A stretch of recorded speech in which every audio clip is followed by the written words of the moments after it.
Where am I? I don't know how to do this.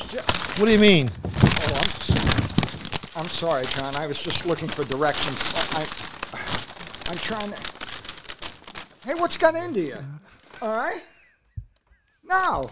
Am I mad? Yes, I am. Come on, John. Don't be a Haiti. Kensil Culture, Puppets, Props, Puns, Podcasts.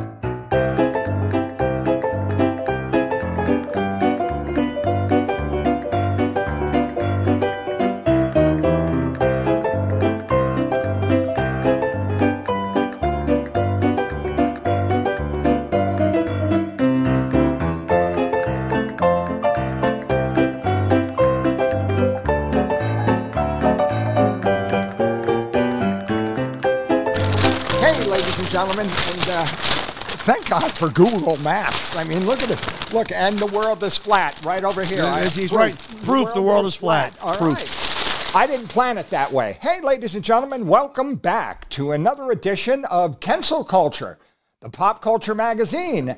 And we're about to start. I'm the legendary Wid, sidekick to this man right over here. Our namesake, Mr. John Kensil. Let's hear it for John Kensil. Hey, stupid dorks. That's not endearing. Some people say you're not supposed to use the D word anymore. I have contempt for the audience. They're cool. They're cool, calculated people. Speaking of calculated people. Yeah. All right. On the last episode, we're talking about famous people who were freaking weirdos. Right. And you hear about these things, John. You're not. You're halfway there. You're a freaking weirdo. I don't know if you're a famous person yet.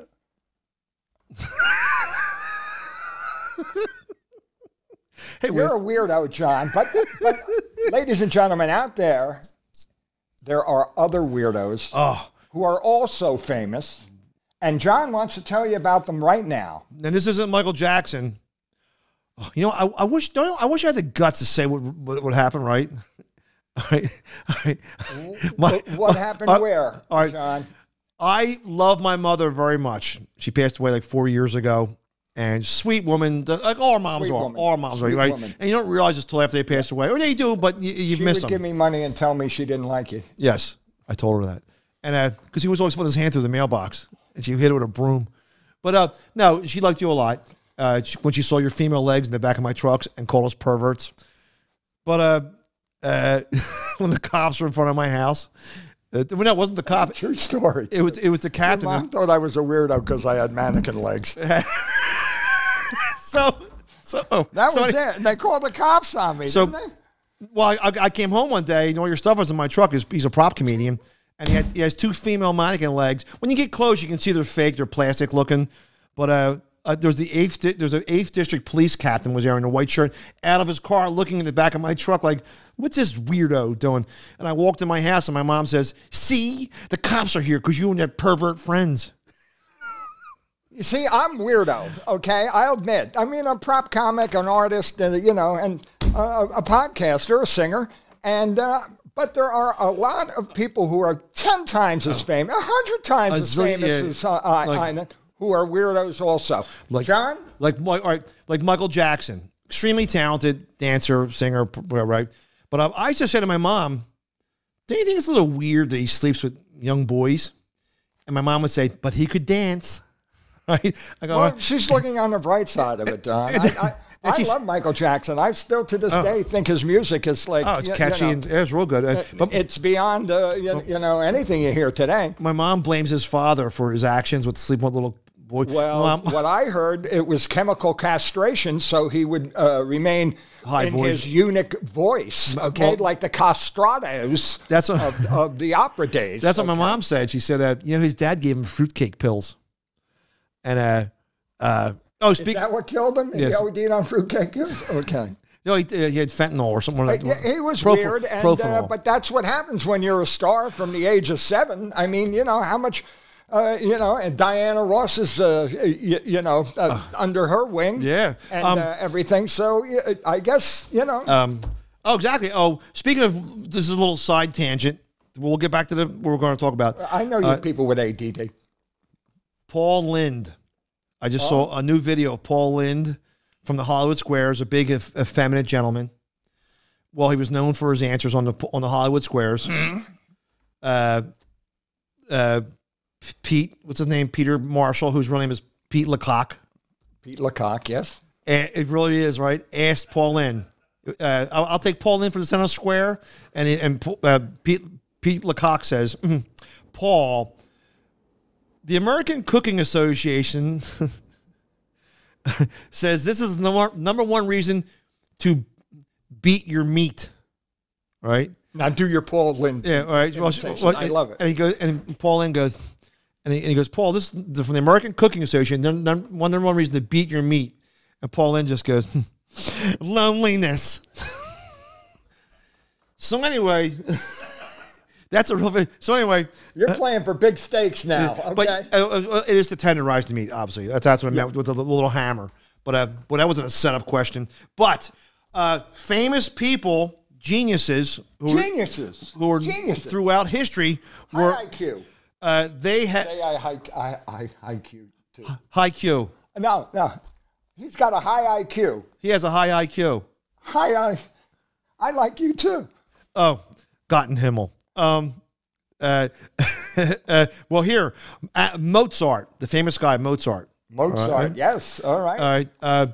Twinkle, twinkle, little star. He wrote. He was a weirdo, right? As a prodigy, he was a lover of potty puns.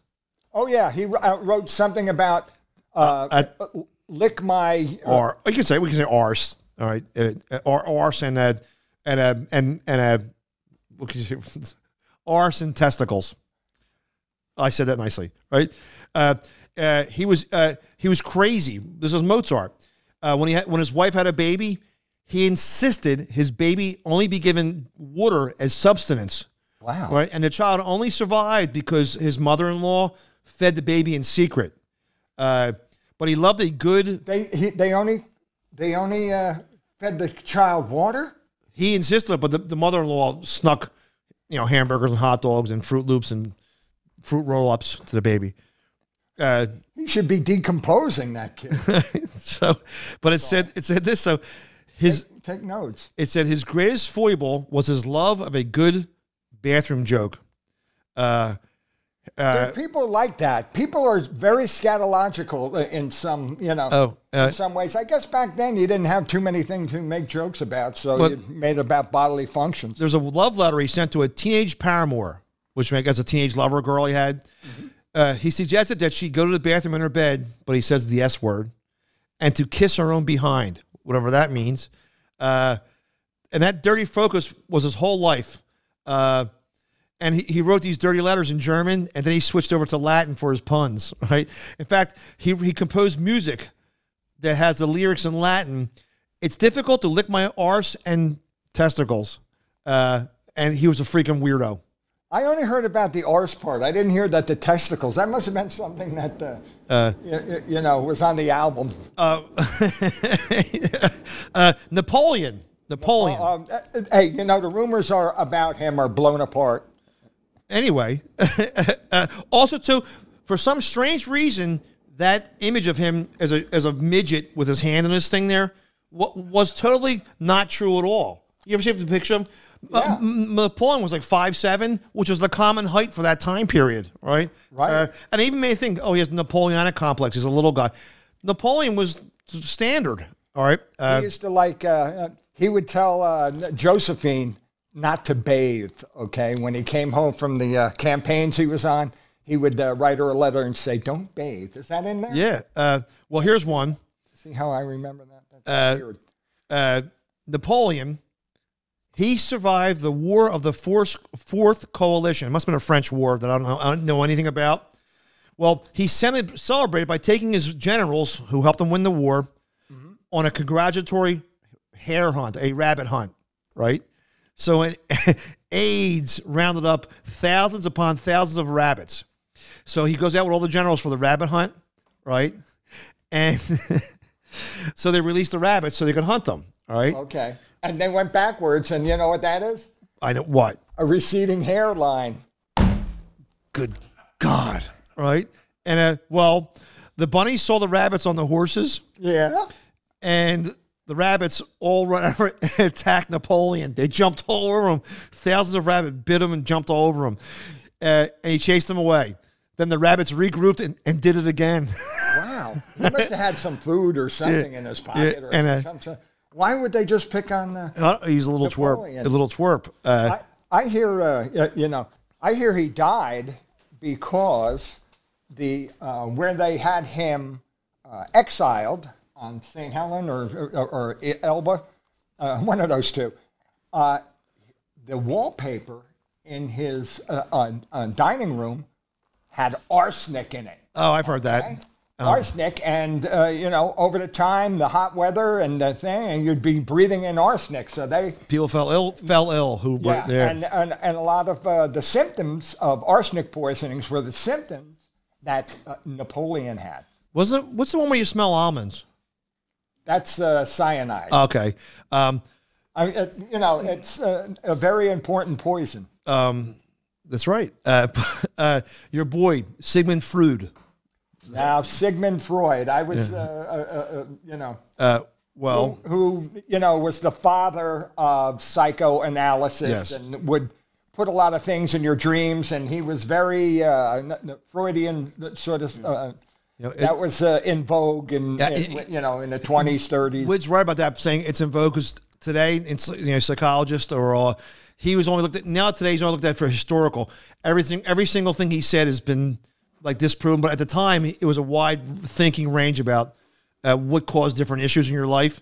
Well, he was a giant cokehead. Wow. Yeah, he was a cocaine aficionado. Yeah, he was Southern Freud. Oh man. He tried and worse, right? Uh-huh. Freud tried to use cocaine to cure morphine addiction.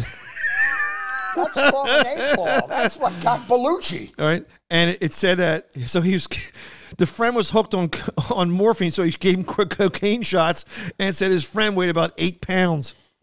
And his friend kept scratching on imaginary bugs before they finally died. Sorry. Well, they thought cocaine was a cure for some things. They put it in 7-Up. They put it in, they put it in. You never hear this, all right? Sigmund Freud was so addicted to cocaine that he believed the number 62 was after him. I'm not kidding. It says it right there. It says the number 62. When a hotel gave him the room 31, he freaked out because 31 was half of 62. All right.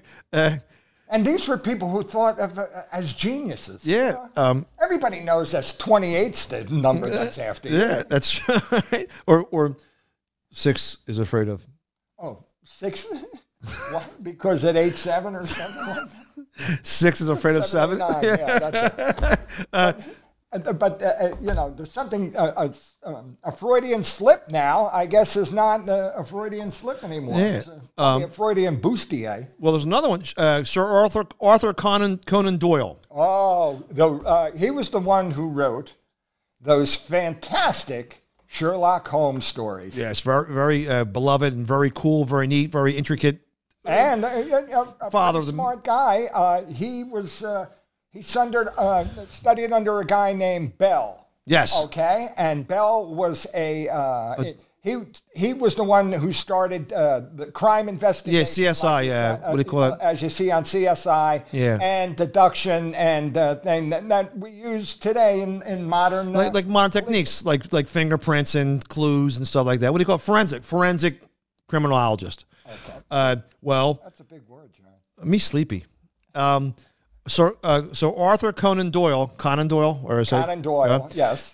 He believed the most gullible thing he believed in for being a weirdo. He was obsessed with seances, mediums, and spirit possessions. He was big time into that. He wanted to. Oh, I know the story. He actually left a code word or a code phrase to his wife after he had passed away. They would try to contact him at a seance and to use this phrase, But they had a couple seances, but it never worked. I think Houdini did the same thing. Houdini did the same thing, too. His wife tried for years. But I recall seeing this. Some little girls, for fun, their dad was a photographer. Uh-huh. He got like Tinkerbell paintings of fairies, and he cut it out, and he photographed his little daughters with the fairies sitting in their hands like this. All right? And these pictures are online. Well, Arthur Conan Doyle thought they were real. He didn't realize they were real, and he gave them money. And because at the time, photography was in its infancy, and they were able to, somebody did double exposure. Yes, it's just a lot of times that things that are good are used for good or used for evil now. Who knew there was going to be so many computer scams? Who knew that there were going to be the telephone scams? Now, we're getting tight on time right now, but the last one, there's more. There's always more. Oh, always going to be more of those nuts. The famous... Those celebrity nuts. And I know, because I used to work in an insane asylum. Did you? Yeah, I used to be the cook there. Did you? Yeah, I served soup to nuts. Did you live there? I lived in the basement, and they were all crazy over me. Anyway, Tesla. Tesla, right? Okay. Named after the car. And he's the one that people said Edison, which is probably... Is it not probably? It's true that Edison sort of squished him as genius. He was in control of some newspaper articles and things like that. Because he was competing with, there was either AC power or DC power. Yes. And Edison would show things that people being electrocuted and the elephant, and die, and just saying how much more money it would cost and stuff. Because. Let's put it this way. Edison was very competitive. Well, and he would do anything he could to push his products and his inventions. He had the most inventions out of anybody, and he still has the most copyright. Tesla was the inventor. Edison he had people work for him and took their inventions. Well, actually, Tesla at one time worked for Edison. Yeah, right. And Edison would, because of his modus operandi. But here's, and if you ever read about Tesla, very fascinating guy, incredibly interesting. Well, I also think being that smart broke his brain, because it said Tesla lived his last 30 years of his life squatting in various New York luxury hotels. He was at the New Yorker Hotel. Yeah. They still have the room that he was in. He thought his wife is going to come back as a pigeon. Well, that's what it says right here. He never paid a dime for rent in these hotels because he was famous, but infamous also at the same time. And he fell in love with a pigeon. And he said, I love that pigeon as a man loves a woman, because he thought it was his wife reincarnated. Mm-hmm. But that stuff, I think... How about I remembered that he did that. And he actually had a little station at his apartment in the New York. Oh, yes. And a nurse, to take care of wounded pigeons who would fly into the giant skyscraper of the New Yorker. He's right. And they were about to throw him out of that hotel because it was covered in floor-to-ceiling in pigeon crap. But that is it for this episode of Kensil Culture. I'm John Kensil. I'm the legendary Wit. And be sure to press that subscribe button, ring that bell, and come back to Kensil Culture.